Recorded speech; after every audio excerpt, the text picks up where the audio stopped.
Céu azul, tudo bem, tudo pronto, vamos decolar. Rádio Cavoque chegando pra conectar você. Quase completa, nós estamos iniciando na hora do rush. Milton Cordeiro Júnior do meu lado direito, não confrontando, mas hoje como convidado integrante da mesa. Você sabe, já disse que os convidados aqui não são para serem entrevistados, sim para serem co-apresentadores. É com muita satisfação, a satisfação grandiosa, eu recebo meu bom amigo José Melo, carinhosamente como gosta de ser chamado, e por mérito de professor, mas por mérito tem vários outros tratamentos que eu vou deixar a mesa escolher depois. Posso começar com ele, Milton? Claro, claro. Seja bem-vindo, professor. Ô, Pitanga, muito obrigado. Muito obrigado ao Miltinho, muito obrigado a todos que estão ali na técnica, né, que permitem que nós possamos agora fazer esse bate-papo. Te agradeço muito por essa oportunidade. Temos muitas coisas boas aí a tratar, né? É você que tem toda uma experiência por conta do seu trabalho, o Miltinho que passou mais de 40 anos da vida dele vendo a Amazônia, falando de Amazônia, etc. E de repente chegamos ao momento em que o Amazonas está no limiar, né? Ou ele toma uma decisão olhando o futuro, ou a gente pode caminhar por um novo ciclo da borracha, né? Que ao desaparecer só ficou a escuridão. Acho que são coisas importantes que a gente pode tratar, comentar aqui ao longo dessa entrevista. Tá? Milton. Quero agradecer a presença do nosso professor José Melo e a honra de ter aqui o senhor com a gente na nossa Rádio Cavoque, nossa iniciante Rádio Cavoque, né? E é sempre um prazer tê-lo aqui. Obrigado. Bom, hoje, dia 25 de abril de 2022, vou rapidamente dar algumas informações soltas. Hoje ainda teremos 15 milímetros de chuva para essa noite. A previsão para amanhã é muito parecida o dia com hoje, vai amanhecer claro, com nublado ou parcialmente nublado e chuvas soltas durante todo o período do dia. Previsão para amanhã de 20 milímetros de chuva. Os ventos vão chegar do Nordeste, em média, a 9 km por hora. Essa é a previsão para amanhã, com informação do Clima Tempo. Econômico que esse estado do Amazonas tem, né? E que os gringos ficam tudo de olho arregalado, querendo abiscoitar aqui o que é nosso. E já eu conheço, ele vai explicar onde está a mina e que forma nós poderemos explorar. Esse é um dos assuntos. E são números impressionantes. Impressionantes. E tem algumas lacunas não, mas reticências, que você que está nos assistindo gostaria de saber, que inclusive na questão política. Esse jogo eu gosto. E nós vamos falar isso de uma forma mais lúdica possível, porque política para mim é isso, quase chega ao romantismo, sabe? Porque para mim é algo de bom. Professor, primeiro, antes de chegar nessa matriz, isso aí foi resultado de um estudo, da última vez que a gente se encontrou. O senhor me disse que ficou 3 anos fazendo um estudo com suas fontes, seus contatos. Na verdade é o seguinte, você inclusive noticiou isso. Quando eu era governador, eu reuni aqui em Manaus 9 embaixadores de países europeus, ambientalistas do mundo todo, Greenpeace, Conservação Internacional, WWF, vários cientistas do Brasil. Fomos para um hotel de selva, passamos 3 dias lá, estudando de que forma poderíamos explorar de forma sustentável as riquezas que o Amazonas tinha, né? Naquela altura, já conhecidas, muitas delas não cubadas ainda. Sabíamos que existia nióbio, mas em que quantidade? Porque, na verdade, muita gente fala, desculpa, todo mundo fala, o Amazonas tem muita riqueza no subsolo, mas nunca disseram. Nunca falaram quantidade. Aí né? veio a CPRM com satélite, etc., e conseguiram mapear. Então, conseguiram descobrir onde estavam e o potencial, né? Bem, estudamos tudo isso, depois de 3 dias de muita discussão, etc., concebeu-se que era possível, sim, explorar racionalmente as riquezas do Amazonas. Aí nascia o que nós convencionamos chamar de matriz econômica ambiental. Bem, 2, 3 meses depois eu fui cassado. Isto ficou esquecido, etc. Eu passei 3 anos em minha casa recluso e fui estudar o meu estado. Tu imaginas, eu pensei que eu conhecia alguma coisa e eu vi que eu não sabia de nada, né? Eu que já tinha viajado 5.500 e tantas comunidades, já tinha viajado em cada município mais de 50 vezes, de avião, de barco, de tudo. Eu pensei que eu conhecia, não conhecia. Uma boa experiência desde o IDAM, eu me lembro. Desde o IDAM, secretário de Educação 2 vezes, delegado do Ministério da Educação, tudo viajando para o interior. secretário do interior. Bem, aí foi que eu fui ver que eu não conhecia nada. Passei 3 anos dos livros. Hoje a gente tem o conhecimento aqui na palma da mão, não é? E aí eu fui ver que a matriz, o conceito estava correto.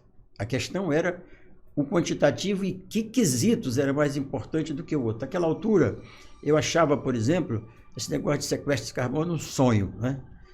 Depois da COP26 agora, que mudaram as regras, a sequestro de carbono virará uma commodity daqui a 5, 6 anos, não sei. E aí, quando virar uma commodity, a nossa consciência será ouro, né? Porque a única floresta compacta que tem no mundo é a nossa aqui, não é? Você tem na África 15 países que tem floresta, na área tropical, mas esparsa, né? São reservas esparsas. Você tem a Ásia, por exemplo, que também tem, mas são formações de montanha, né? Geologicamente feitas de vulcões, e a sua encosta fertilizada e verde.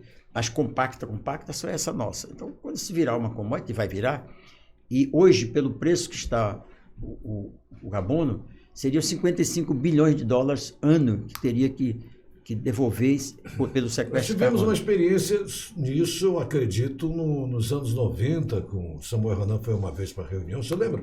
Na verdade, tivemos muitas reuniões. Só que até a COP26, o conceito mundial de sequestro de carbono era que você tinha que primeiro desmatar e o dinheiro só vinha para você reflorestar o que tinha desmatado. Agora mudou, agora só é para as florestas em pé. Então os bilhões que tem aí circulando no mundo, os fundos de carbono, agora serão voltados para aquelas florestas que realmente sequestram, são as que estão em pé, né? Quem quiser reflorestar não vai ter mais dinheiro do fundo de carbono. Então agora mudou completamente, porque agora uma região como a nossa, quer dizer, nós teríamos que meter trator, desmatar tudo para depois ter acesso ao recurso? Agora não. Agora o nosso ativo, que sequestra tudo isso de carbono todo ano, agora será um ativo, vai ser mensurado nas bolsas de valores, né? E aí sim, aí nós entramos no jogo. Até então era só muita conversa fiada, muita semântica, né? Muito romantismo, né? Utilizando a floresta, não, tem que deixar ela em pé. Sim, e o povo que mora lá? E os 310 mil índios que moram no Amazonas, 65 etnias, vão fazer o quê? Né? Então agora, depois com a matriz e com esse novo conceito, agora sim a gente pode vislumbrar, sem ver o mundo desabar da nossa cabeça, os ambientalistas, né? Agora sim, vamos lá. Tá, e como é que fica, professor, essa questão? Nós sabemos que a floresta em pé pode trazer essa riqueza para nós, mas nós sabemos também que essas riquezas, debaixo dessas árvores, tem muitas riquezas. Como é que fica isso? É assim, não se explora ouro no mundo todo? Sim. Petróleo, minério, peixe, se explora. Como?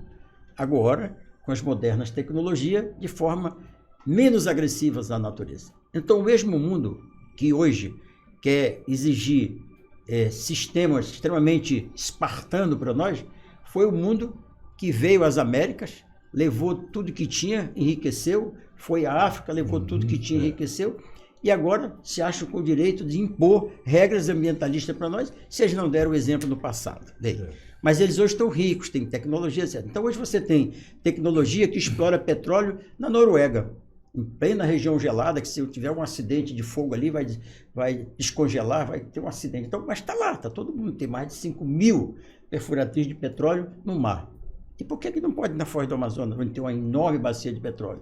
Se explora ouro no mundo todo. Colado aqui na Venezuela, que é o segundo maior produtor do mundo. Pronto. Será que do outro lado da fronteira não tem? Não pode, né? Verdade. Não é? Então é o seguinte, Milton? a proposta é buscar tecnologias que possam explorar. Um exemplo, você tem uma região aqui, não vou citar, senão amanhã vai todo mundo para lá, que tem milhares de toneladas de ouro.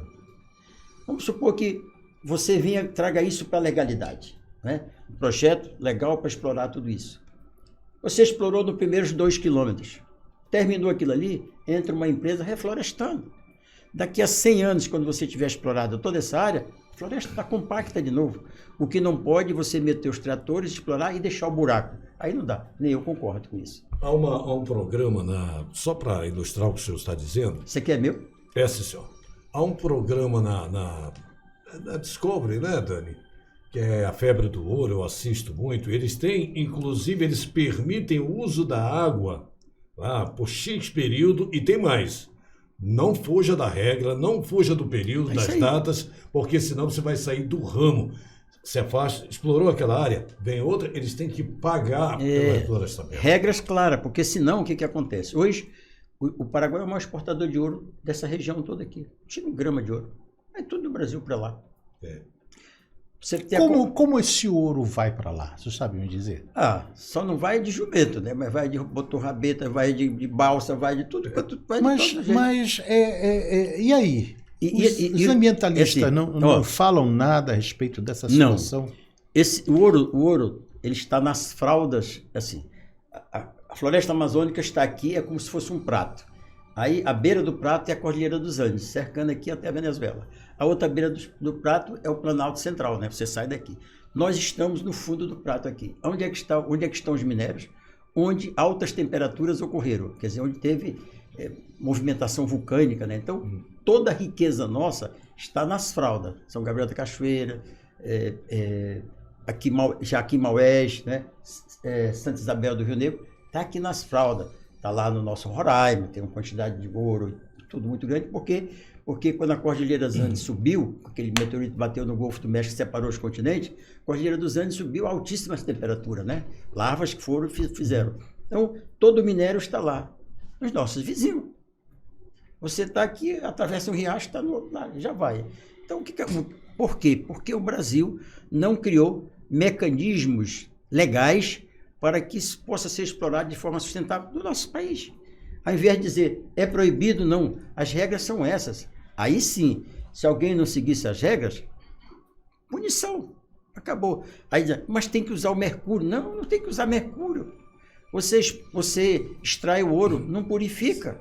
Porque hoje tem... Não precisa mais usar o mercúrio, porque através de trepidação e centrifugagem, a centrífuga faz a separação. Hoje tem isso. Acabou. Então, o mercúrio não vale mais como exemplo para a gente não explorar o ouro. Poluía muito, né? O mercúrio é um material pesado que os peixes engolem, você também engole e ele não dilui, né? Ele é um material pesado. Quer dizer, você vira futuramente um câncer. Então, por isso não precisa. Mas hoje não precisa mais. Então, não é mais motivo não explorar o ouro. Então, é o seguinte, com regras claras, com leis claras, etc., tudo é possível. Não é possível você pegar 500 tratores e derrubar a floresta. Até porque, se você derrubar a floresta no prato, onde nós estamos, em 2 anos fica infértil. Então não adianta você derrubar para ter infertilidade. Então é melhor ela manter em pé e a matriz econômica ambiental ser explorada nos 3% de área já desmatada. Eu estou com uns mapas aqui, eu não vou mostrar os detalhes, mesmo porque nós teríamos que ter gravado isso antes. Isso aqui surgiu numa conversa prévia antes de entrar no estúdio. O professor estava falando e ele disse, não, tenho aqui, puxou e trouxe. Eu disse, olha, que pena que nós não vamos mostrar hoje os detalhes. Tenho aqui, ó, posso até dizer aqui. Tudo mapeado. Ao contrário. Tá, ao contrário, aqui, ó, tudo mapeado. Deixa eu te ajudar. O Paulinho poderia segurar nessa câmera aqui, essas coisas aqui, já que... Eu posso, por favor. E tá para deixar. Estão todas as câmeras funcionando aqui? A direção está dizendo que isso depois nós podemos ilustrar. Deixa eu explicar. Esse aí é o mapa. Oi, querido. Acabou de chegar aqui no nosso estúdio. Invadir a sua área. Aqui, doutor, aqui. Um dos sócios aqui ou ali? Da empresa. E amigo pessoal do... Me disseram que você está colunado agora, Por quê? Porque você está com problema na coluna. Eu estava fisioterapia agora. É direto. Eu peguei um... Meu amigo, nós estamos aqui com o Dr. Luiz Mário, um dos maiores profissionais, tem salvado vidas aí, muitas e muitas, né? Graças a Deus. Tá tranquilo aqui, Tá cavoque? Tá tranquilo, tá cavoque. A câmera está funcionando direitinho? Tá. Bom, nós estávamos falando aqui dos minérios que existem no nosso solo. Meu Deus, o professor Melo, tremendo conhecedor de tudo, ele sabe até os valores que, na conversa antes do programa, nós ficamos abestalhados, como diz o caboclo, eu e o Pitanga aqui. Cara, os valores são incríveis. Professor, vamos seguir. E eu gostaria que o Dr. Luiz Mário prestasse atenção nesses detalhes, para você ver, porque já sei que o senhor concorda com o que nós vamos apresentar aqui agora. Os locais Bem, nós estamos falando só de ouro aqui, da forma que o mercúrio não é mais o problema, que o ouro poderia... Enfim, mas nós temos outras riquezas, como diamantes, nióbio, tem outros aqui. Isso tudo é possível, não é tão complicado ir buscar essa riqueza, né, professor? Desde que você use o conceito de sustentabilidade. E a razão é simples. Se nós não usarmos isso, o mercado internacional foge, porque os ambientalistas vão para cima de quem produzir aqui de forma não sustentável e não vão comprar o produto. Então, todos os produtos que saírem daqui, eles têm que sair com um conceito de sustentabilidade. A ideia que eu prego é que, tipo assim, venha produzir peixe no Amazonas e saia daqui com peixe com selo verde. Aí, essa. Vamos dar um exemplo agora, professor. A mesma coisa com ouro, a mesma coisa com potássio, por exemplo. A mesma coisa com potássio, a mesma coisa com nióbio. O Brasil está com uma crise agora pré-anunciada de potássio, que nós teremos, porque o grande produtor, e aí os números que você apresentou agora há pouco para nós, eu já fiquei... Eu posso apresentar aqui. Vamos já saber. A Rússia, por exemplo, produz juntamente com a Ucrânia, e grandes consumidores. O Canadá produz alguma coisa, mas não é o suficiente para a sua necessidade, porque eles produzem. Os Estados Unidos têm necessidade, o Brasil vice.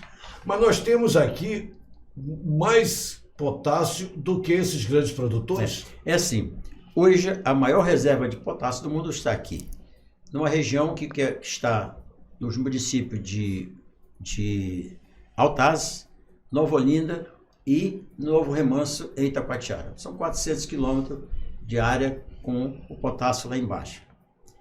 Há anos atrás, a CPRM fez uma prospecção para medir o quanto isso tinha de potencial.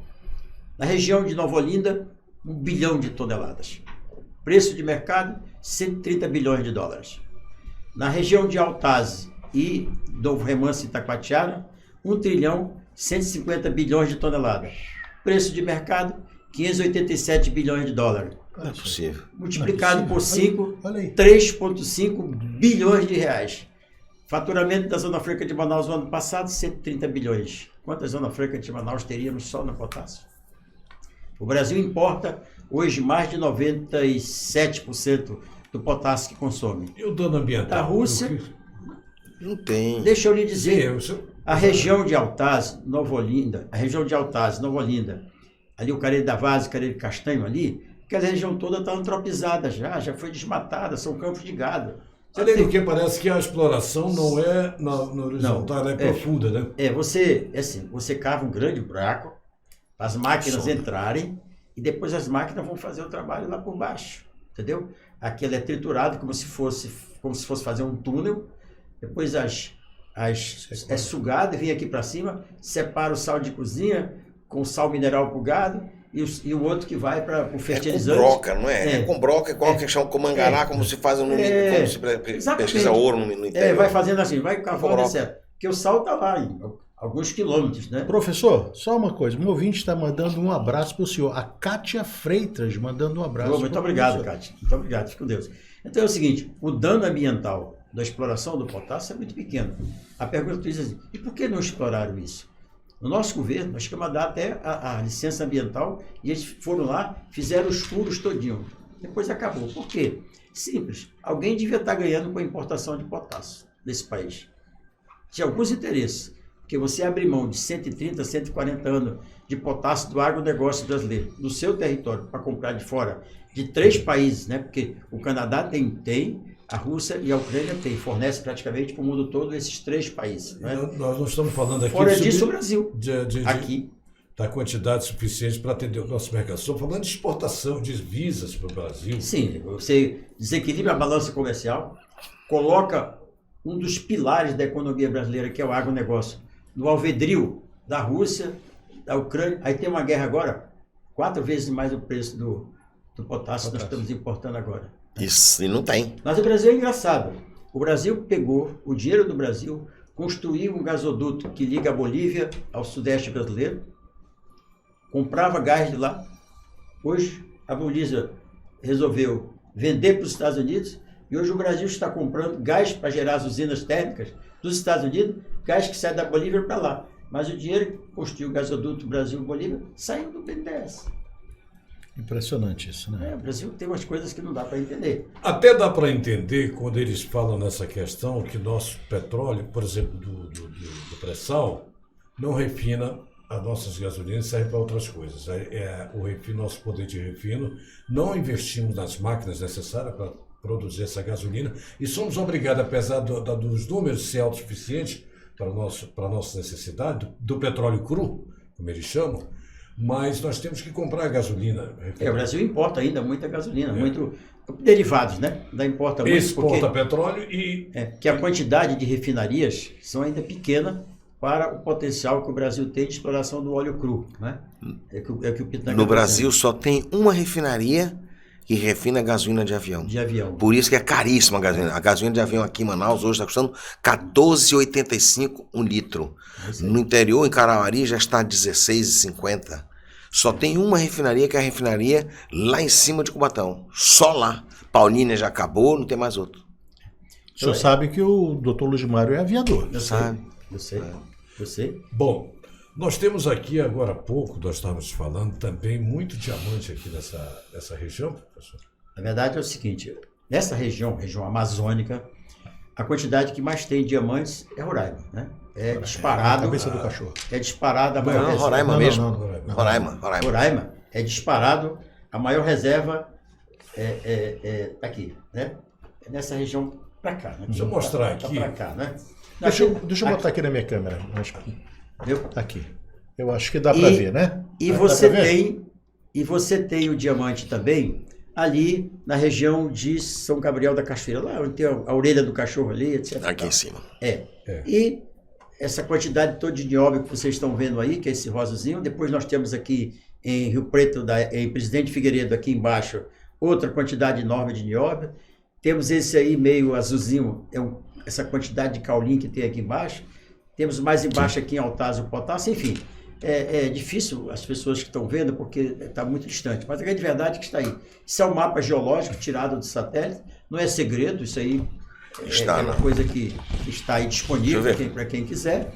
E o que acontece é o seguinte, lá na cabeça do cachorro, naquela região, tem não só diamante, tem casterita e tem também as chamadas gemas, né? Que são enorme quantidade, né? Diamantes, turmalinas, tem esmeraldas. Isso tudo resultado de estudos feitos nos últimos anos pelo professor Melo, baseado em estudos da CPRM. Que era o órgão do Estado brasileiro que estudava a geologia do solo, quer dizer, a geologia, que estava o solo. Aí diz assim, aqui tem isso. Então, e você tem em São Gabriel da Cachoeira, além dessas gemas extremamente turmalinas, você tem tem pelo menos umas 15 delas, você tem também vários tipos de cristais. Não só aqueles cristais brancos e aqueles bem avermelhados que a Europa vende, tem vários outros tipos de cristais, azulados, de cores diferentes. Então, nós estamos dizendo que São Gabriel da Cachoeira, Santa Isabel do Rio Negro, é uma área do Brasil extremamente rica em minérios, mas é também, ao mesmo tempo, uma área do Brasil com um dos menores IDHs.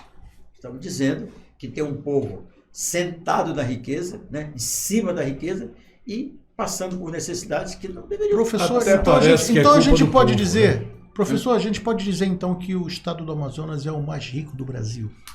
Eu diria que ele hoje é, né? Porque assim, se você for o resto dos estados brasileiros, do ponto de vista mineral, está praticamente tudo do meio para o fim de exploração, né? A exceção do Pará, que iniciou há pouco tempo a exploração do minério de ferro e descobriu aquelas imensas jazidas de bauxita, né? De alumínio, né? Alumínio lá. Então o Pará ainda está, digamos assim, começando, né? Fora disso, Minas Gerais exauridas, a mina de potássio que tem no Espírito Santo está desse tamanho já, lá no fundo, não tem mais o que explorar, né? Ouro que está explorado Brasil afora praticamente. Então, olhando do ponto de vista mineral, nós somos a joia da coroa. Olhando do ponto de vista da floresta, quer dizer, do potencial da floresta, nós somos a joia da coroa.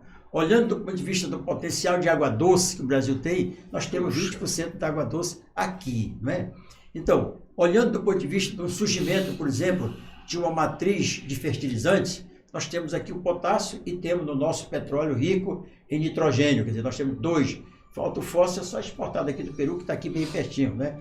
Olhando do ponto de vista da formação de uma matriz de turismo, todo o potencial está aqui, falta os investimentos só. Está todo mundo lindo. O que precisa para a gente explorar isso aí, professor? Na verdade, precisa de investimento. Precisa primeiro de uma legislação que dê à pessoa que vem investir, ou à instituição que vem investir, a segurança de que não vai ser apedrejada pelos ambientalistas. Primeiro isso. As leis são essas, são claras, estão aqui, etc. Porque aí o investimento vem. Por exemplo, hoje nós temos todo esse potencial, mas o maior destino do turismo de selva é a Costa Rica. Por quê? Porque tem alguns bilhões de dólares de investimento. O turista quer vir para cá para ver tudo isso lindo e maravilhoso, mas não quer sair daqui com malária, com leishmaniose, nada disso. Então tem que ter uma infraestrutura que o Brasil Hospital não tem. de queimados. Tudo. Que o Brasil... Hotéis bem confortáveis. O cara quer ficar o dia todo no mato. Que o Brasil não Se tem, aventurando, né? mas quando chega à noite ele quer um conforto. E o turismo, ele vai ser engraçado. Os grandes agentes de viagem se juntaram com os grandes donos de companhias aéreas. E eles escolhem o destino, porque um vende a passagem e o outro leva, né? Mas a indústria do turismo, depois da construção civil, é a maior geradora de emprego que tem. Está mudando. Né? Está mudando agora. Está mudando dessa 1, 2, 3, ele vende a passagem, ele vende o hotel, ele aluga o carro, a 1, 2, 3 faz tudo. Incorporou tudo já. Tudo. Então, por exemplo, tu quer um local mais lindo de você montar um grande hotel do que São Gabriel da Cachoeira e as Anavilhanas? Não tem lugar mais lindo do que isso. Então, até agora não teve. Não tem, né? Não teve, Não né? tem esse investimento. Então, eu acredito que agora, com esses hotéis cassinos que a lei brasileira está aí mudando, eu acredito que nós vamos ter aqui no Brasil pelo menos uns 5 locais, né, Foz do Iguaçu, né? Aí vamos competir com o Paraguai ali, né? Aqui na Amazônia, talvez na Anavilhana, São Gabriel da Cachoeira, não é? São Gabriel da Cachoeira tem uma pista de 3.800 metros, 3.600 metros, enorme, usa qualquer avião, né? E tem área enorme para você fazer um aeroporto maior para abrigar os aviões, né? Você tem, por exemplo, Tabatinga, cercada de países extremamente ricos, né? Colômbia já é um país que cresce mais de 3% ao ano. Colômbia desenvolveu. Letícia, lá tem uma pista bonita, muito grande, né? Então, eu acredito que vai mudar um pouquinho. Mas é assim, é como o Luiz Mário falou, preciso que lá fora o investidor veja daquilo ali um ponto. A Bahia, 60 anos atrás, era nada. Hoje é um destino, porque eles escolheram, né? Porto Seguro, aquele negócio ali, vai lá, tem até gente que vai do Amazonas casar os filhos lá, né? Etc. Então, virou o destino, né? Virou o destino. Né? Bom, eu queria avisar o pessoal da técnica que nós vamos, daqui 4 ou 5 minutos, vamos só jogar uma vinheta e voltar para separar os blocos, porque nós vamos ter 2 blocos agora, não são 3, não vai dar tempo, o professor tem um compromisso. Vamos ter 2 blocos para o podcast, vamos fazer. E vamos tomar 24 horas do teu lado. Milhões de megabytes de pura emoção. Um show de cultura, lazer e informação. Cavoc. do Rush, hoje trazendo a presença do professor José Melo, que está falando aqui sobre a matriz econômica ambiental, que está mostrando aí o mapa da mina, literalmente, onde tem as riquezas minerais do nosso. Na mesa hoje o doutor Luiz Mário e meu bom amigo de sempre, co-apresentador, o Milton Cordeiro Júnior. O município de Anuri está mandando um forte abraço para a turma aqui da Hora do Rush. Olha aí. Bem, Olha aí. Anuri. Anuri, com uma vocação muito grande no futuro para ser um grande produtor de peixe em cativeiro, né? Porque tem muitas áreas lá desmatadas que pode virar tanque escavado ou em tanque rede, né? Anuri é um dos municípios que pode ser um polo de desenvolvimento da piscicultura no futuro. Acertei agora aqui com a diretoria, bom que eles estão aqui presentes, que nós vamos produzir um programa sobre esse assunto, professor, bem ilustrado, tá? Porque o assunto é interessante, né? E vamos fazer... Isso é ótimo. É um assunto informativo de sabe? De uma riqueza que impressiona. Vai ser bem anunciado. Olha, Milton, Milton e vocês todos. É o seguinte, o povo precisa ser informado. Não só, é o povo que eu digo, nós precisamos ter consciência do que nós temos. Né? Para poder defender. Você só defende o que você sabe que tem, né? Aí você sabe o que tem, você dá valor. Se você dá valor, você vai defender com unhas e dentes, né? Se o povo não tem essas informações, eu duvido que Japorá saiba do potencial de ouro que tem. Duvido. Autazes sabe, porque isso vem há 20 anos sendo recorrente. E Né? tem sido Mas debatido quantas no ambiente pessoas direto. foram pesquisar a CPRM para saber quanto tinha em dólares lá embaixo? Poucas. Eu fui. Então você vê, Autazes está lá com aqueles rebanhos, né? Vaca leiteira, tira 5, 6 litros de leite por dia, mas uma vaca holandesa produz 40. Quer dizer, nunca vai ter um potencial para os filhos dele de futuro. Nunca vai ter. Mas tem lá, né? Nós vimos ainda agora 587 bilhões de dólares no seu subsolo. Né? Então é hora de despertar. Né? Eu acho que esse programa que vocês vão montar será muito interessante, porque uma coisa é nós falarmos, outra coisa é nós falarmos e a imagem está lá. Mostrar exatamente o local. Eu acho que era, Não, eu vou fazer. será um prazer poder contribuir. Né? Nós vamos fazer contato, marcar, porque nessa explicação técnica eu vou fazer a ilustração, já fiz muito isso, você sabe disso, Sei. nos bons tempos. Bom, queria falar de um assunto também que eu gosto muito, tá? E tem muito a ver. O professor José Mello foi afastado do governo do Estado há uns 4 anos, 5 anos atrás, mais ou menos isso. Foi. E a coisa, na verdade, nunca ficou tudo explicado, porque o que se disse e o não disse, e depois o certo é que o professor está gozando dos seus direitos políticos, está pré-candidato, e isso significa que muitas coisas daquelas que se diziam não passaram de movimentação política, quero crer, tá? O encontro que nós tivemos alguns meses atrás, uma conversa informal para fazer uma visita, não fui lá como jornalista, e nós tivemos uma conversa. Eu disse: olha, isso vai ser preciso, isso é necessário que seja dito para a sociedade. Então vamos lá. Vamos lá, Como professor. diz o caboclo, sem delongas. Espera aí, então deixa eu fazer aquela perguntar, não ofende, como diz o Não. o outro. Não venha me abraçar sem me beijar. Professor, o que tem de verdade, por exemplo, em duas questões. Primeiro, seu envolvimento com aquela operação que foi lá... Maus Caminhos, que era do hospital, aqueles negócios, não, né? E a outra cassação? A outra cassação, que o senhor teria apoio até de eu, uma entrevista, eu vi o senhor combater a questão das facções. Eu tinha feito uma entrevista numa coletiva e eu vi minha posição. No outro dia sai exatamente que o senhor, para ser eleito, tinha tal. Quero saber dessas duas coisas. Não é uma entrevista, não é o programa Perguntar Não Ofende, é um bate-papo. Eu acho que é a oportunidade que o senhor tem. Vamos falar. Eu tenho o maior interesse em falar das três coisas, né? Na campanha, você lembra que uma das acusações que foram feitas é que eu era ligado a facções traficantes e que, por isso, eu tive apoio do tráfico. Na minha eleição, eu perdi literalmente todas as urnas dentro das penitenciárias. Então, eu deveria ser um sócio muito, muito ruim para os traficantes, né? Porque eu perdi. Muito fuleiro. Não é? Bem, 2, vamos lá. Nós fizemos uma campanha cujo resultado foi 863 mil votos. Uma diferença de 173 mil para o meu adversário. Ele me acusou de que eu tinha ganho a eleição comprando votos. E utilizou como instrumento legal uma senhora chamada Nay Blair, dizendo que ela, num culto evangélico, estaria lá para comprar votos. Ela foi presa num culto evangélico com a Bíblia na mão. Bem, a Nay, ela foi à justiça, né? E o meu processo de cassação correu muito rápido. Mas ela foi à justiça dizendo, não é que eu podia comprar voto? Tá, bem, o resultado é que hoje a Nay Blair foi inocentada, a justiça reconheceu que ela não comprou voto e não tinha como comprar mesmo, né?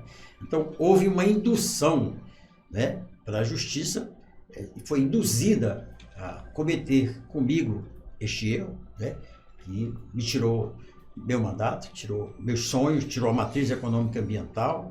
A gente já poderia ter quilômetros adiantados disso aí, ser hoje talvez o segundo ou terceiro produtor de peixe de cativeiro, porque é rápido, em 2 anos você está com uma matriz de peixe funcionando. Bem, então eu fui cassado por compra de voto por uma pessoa que depois a justiça reconheceu que não comprou votos.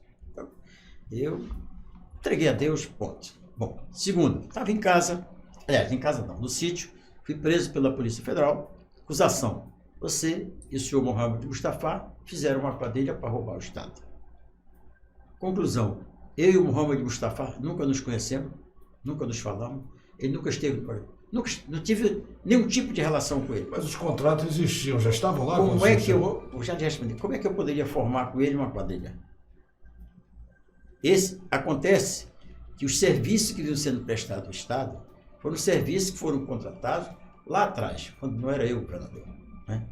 Mas me impuseram 133 dias de prisão, 1.140 dias de tornozela eletrônica por algo que eu não fiz. Só vieram descobrir depois, quando quebraram o sigilo telefônico de várias pessoas e descobriram que a relação que o senhor Mohamed tinha era com outras pessoas, não comigo, né? Eu teria que colocar a toga aqui para dizer quem são os culpados, mas é fácil. O processo não segue em segredo de justiça. Qualquer pessoa pode ir lá, está aberto, e acessar a totalidade do processo e lá vai ver. Uma coisa eu digo para vocês, essa deve ser a 40ª entrevista que eu dou falando desse assunto, e eu quero falar muitas vezes, porque eu quero esclarecer isso, como dizia meu pai, tintim por tintim. Não quero viver, depois de 75 anos, com uma mácula dessa na minha vida, que começou como simples professor, fui secretário 7 vezes, deputado federal da vez, deputado estadual, governador, vice-governador, enfim, uma história de vida. Foram lhe chamar, né, professor? Hã? Foram lhe chamar, na sua vida que você tinha de professor. Aí, como diz a música, foram me chamar. Tu conhece essa história, né? É. Eu era delegado do MEC, eu estava em Tabatinga, quando o Hélio Bessa me apresentou não, o Amazônia me perguntou, quem é esse Melo que todo mundo fala? Eu me lembro disso. Ele está aqui, ele está em Tabatinga, ele me apresentou, aí o Amazônia disse assim, você vai na lancha comigo? Eu disse, eu estou com a roupa do corpo, eu vou voltar hoje. Não, você vai, ele me trouxe. Quando eu estava ali por Fonte Boa, por ali assim, ele me chamou na pompa da lancha, você acabou de virar meu secretário de Educação. Eu disse, mas como? Não, você... A partir daí eu virei, próximo da entrada do Badajoz. a partir daí eu virei secretário de Educação e o resto da história vocês conhecem. Fala em educação, professor. E a cidade universitária? Como é que está a situação? Diga pra gente. Vamos lá. O que o senhor acha agora? Bem, eu acho que aquilo ali é um crime. Bom, a Universidade Estadual do Amazonas, a nossa UEA, ela surgiu da ideia, primeiro, de comprar vagas nas universidades particulares para dar às pessoas carentes. Ideia lá atrás. Descobriu-se que era inconstitucional. Aí, então, o governador da época, eu não vou falar o nome dele, porque a gente não dizer que eu estou aqui fazendo proselitismo político, Certo. embora eu vá votar nele. Bem, ele então sacou a ideia e foi fazer a nossa, criar a nossa. Reuniu os empresários e encontrou uma expectativa muito forte dos empresários que passaram a contribuir para a existência da UEA. Ela veio, quando a UEA surgiu, 68% dos professores que lecionavam na zona rural eram leigos, nunca tinham estado no banco de uma escola. A UEA veio com um proformar, hoje 100% dos professores do Amazonas têm sua formação. Então, cumpriu um papel espetacular. Mas a UEA veio e preencheu os espaços, economia, contabilidade, espaços que hoje, além de ter muita gente formada nisso aí, que não tem mercado, também tem uma competitividade desigual com a iniciativa privada. Todas as universidades particulares aqui, história, geografia, tudo está lá, né? Bem, mas o que nós precisamos na nossa região são as tecnologias, né? A área de tecnologia e áreas médicas, né? Que é a nossa grande carência. Só que essas duas áreas são extremamente caras, conta de reagentes, laboratórios e tudo.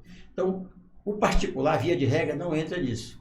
No máximo, medicina, porque tem as pessoas de classe média alta e tal, que sacrificam, mas pagam R$11.000 por mês para botar o filho na escola, uma escola de medicina particular. Fora disso, não entram. Então, o papel tem que ser de uma universidade 11 mil por pública. mês. 11, 12, por aí. O papel tem que ser de uma universidade pública. Eu acho que a UEA, que é mantida pelo Distrito Industrial, que bota milhões lá todo ano, eu acho que ela tem que cumprir esse papel. E mais, a UEA, ela tem que entender que no futuro ela será a Universidade do Trópico Úmido. Porque o trópico úmido mais rico é o nosso. Não tem lugar no mundo que tenha essa biodiversidade.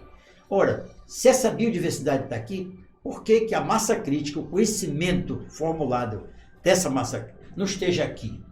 Mas como é que você, um grande cientista no mundo, vai vir para cá para trabalhar na universidade, trazer o seu conhecimento do jeito que ela está uma escola aqui, outra ali, outra acolá. Agora, se a UEA tiver dentro de uma mata fechada, cercada de mata, de água por todo lado, num campus formado, todo certo, qualquer cientista do mundo se sentiria feliz e envaidecido de botar no seu currículo que passou 6 meses aqui nessa universidade. Daí a razão do campus lá do outro lado. Trazer a universidade que pudesse ser ali o início de um embrião daqui a 100 anos, de uma Harvard. Foi anunciado, foi lançado. De uma Harvard do trópico úmido, né? E não foi concluído. Deixa eu só concluir, por favor, querido. É isso que Então, quando o Omar era governador, ele fez a licitação e eu logo em seguida assumi e eu iniciei a construção das obras daquele campus. Fiz todo o arruamento, está todo asfaltado. Você vai lá, você vai no asfalto. Tem energia elétrica trifásica, está toda lá. Iniciei os blocos de 2 áreas. Das áreas de ciência e tecnologia e das áreas de humanidade. Iniciei, está lá, 6, 7 blocos, está lá. Eu estive até sábado lá. Chorei de raiva. Né? De lá para cá, nada se fez. Né? Eu espero que os próximos governantes entendam que a matriz econômica ambiental vai gerar milhões de milhões para cá, mas precisa de conhecimento, de massa crítica. Se a UEA não preparar isso aí, nós vamos ter chinês, japonês, coreano, tudo cacete aqui. A4, ocupando essas vagas que teriam que ser dos nossos filhos. Então, a UEA tem um papel preponderante nesse processo de surgimento de uma nova matriz para o Estado. Zona Franca de Manaus aqui, maravilhosa, linda, e aqui 10 Zona Franca de Manaus ajudando a Zona Franca de Manaus. O senhor acredita que aquilo ali vai ver um dia ser concluído e o que falta? Não, é o seguinte, eu enquanto vida tiver, essa vai ser minha fala. Não tem jeito. E mais, se você verificar, a matriz econômica ambiental tem um item aqui. Leia para não dizer que eu estou inventando. O que está escrito aqui? No fundo. Para ler é o Milton. Leia, Milton. Qual é? No final, o item final, aqui. O EA, né? Aí, ó. O EA, tá aqui. Leia o final, esse item final. UEA, Matriz do Conhecimento, Laboratório de Biotecnologia e Capital Intelectual. Pronto. É o papel que ela tem que ter no futuro. Agora, não espalhada como ela está. A universidade precisa entender que precisa investir, fazer o campus, levar todo mundo para lá, os laboratórios, aí sim você vai atrair o conhecimento do mundo. Se você for a Londres hoje, você tem milhões de vezes mais conhecimento sobre nós aqui do que nós. Se você for aos Estados Unidos também. Se você for à Coreia, sim. Aqui não tem. Poxa, onde é que está o trópico? Daqui, então tem que vir para cá. Para isso, Harvard não começou grande, não. Começou desse tamanho, etc. Então, hoje tem não sei quantos anos de conhecimento, é Harvard porque é Harvard. Mas nós que vivemos na maior reserva biológica do mundo, nós precisamos ser conhecidos não como área de altíssima tecnologia em satélite. Não, é do trópico úmido. O que uma bactéria pode gerar um remédio? O que um produto pode gerar um cosmético? Como fazer para que o jaraqui não demore 2 anos para crescer, 3 meses chegue a adulto? O que fazer para evitar que o pirarucu dê os fungos que evita o crescimento dele? Então você ganha 2 anos, você ganha 2 meses e ganha dinheiro. Essa coisa é ciência e tecnologia. E acho que o papel da UEA é preponderante para isso aí. Mas para isso ela tem que mudar. Professor, o senhor acabou de dizer que o senhor veio, um dia desse veio lá do campus. E o senhor voltou chorando. Me diga o que o senhor viu. O que o senhor viu lá? Eu vi. Porque é importante que digam, é importante que a gente saiba. Eu vou Eu dizer. estou aqui na expectativa de esperar o que o senhor acha que falta para completar. O que eu vi foi uma falta de conhecimento e de visão do futuro. Né? Está abandonado, é isso? Totalmente. O que o senhor construiu, os blocos, já não presta mais? Não. Como os blocos são de concreto, eles estão lá. Né? Estão lá. Só Mas que- não tem um tempo que... Só que o pouco que eu conheço de estrutura de concreto, a estrutura ela é feita de ferro e concreto. Né?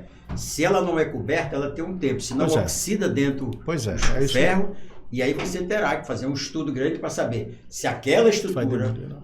um tratamento para ela se manter, vai gastar algum dinheiro para utilizar aquela estrutura que já está feita com segurança. Porque Para recuperar. Para recuperar. Né? Tem um tempo, né? Você faz assim, você tem um tempo. Senão vai oxidando, aí você perde a estrutura, né? Vai acabar caindo. Porque o concreto ele só fecha, né? a estrutura de ferro que faz a ser forte. Né? A UEA hoje está em 22 municípios do estado, né? Não, a UEA está hoje em 48 municípios.